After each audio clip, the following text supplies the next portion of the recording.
So if you've been on a plane recently, you might have noticed something. It kind of feels like flying is splitting into two totally different worlds, right? On one side, you've got the super cramped seats and what feels like endless fees for everything. And on the other, you're seeing this return to real luxury and comfort. The big question we're asking today is, are we actually in a new era of premium air travel? Let's dig in and see what's really going on up there.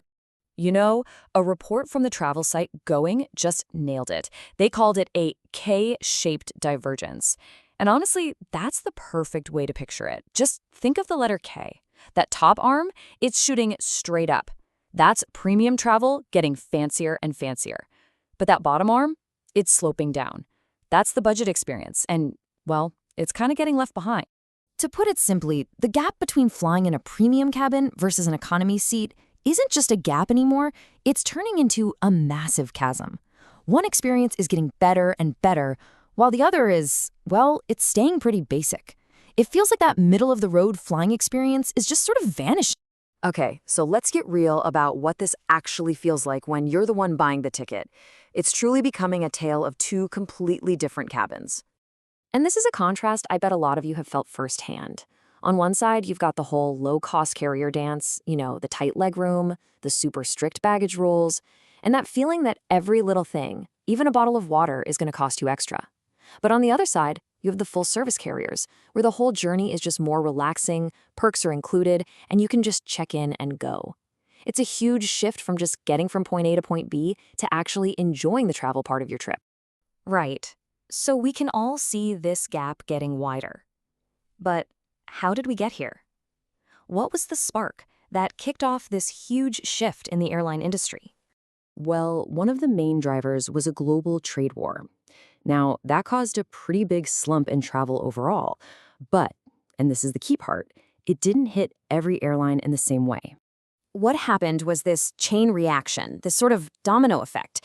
The trade war causes a travel slump, and the low-cost airlines got hit the hardest. I mean, their whole model depends on flying packed planes with super thin profit margins, so any dip in passengers is a huge deal.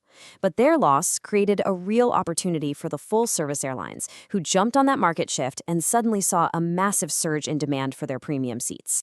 And there's another really important piece to this puzzle, those customer loyalty programs. They basically became this secret gateway.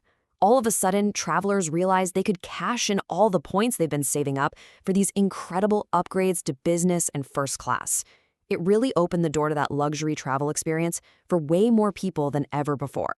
So, we've got the why all figured out, but what's the actual proof? Is this premium boom really happening? Well, there are 4 really clear signs that say, yes, it is. First, let's just set the stage here. More people are traveling, period. For example, as of September 2025, leisure travel in the Asia-Pacific region was already up 8%. And more people in the sky means more potential customers who are looking for a better way to fly. And these 4 things right here, they paint a crystal clear picture. For starters, demand for those fancy premium cabins is already back to where it was before the pandemic. We're also seeing a huge rebound in both high-spending leisure travelers and business travelers. The Asia-Pacific region especially is leading the pack. And maybe most importantly, the airlines are pouring a ton of money into premium services to keep up with all this demand. I mean, if you want a really tangible, massive example of this investment, just look up at the sky for an Airbus A380. Airlines are literally pulling these giant super jumbos out of retirement.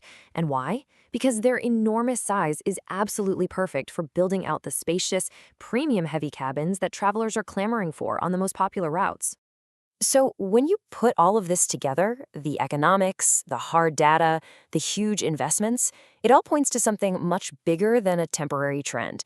It really suggests there's been a fundamental shift in what we, the passengers, actually want when we fly. And this quote from Marga Manlapig just gets right to the heart of it. This whole shift isn't just being pushed by the airlines. It's being pulled by us. People are actively looking for a better, more comfortable, and more sophisticated way to travel. And they're proving that they're willing to pay for it.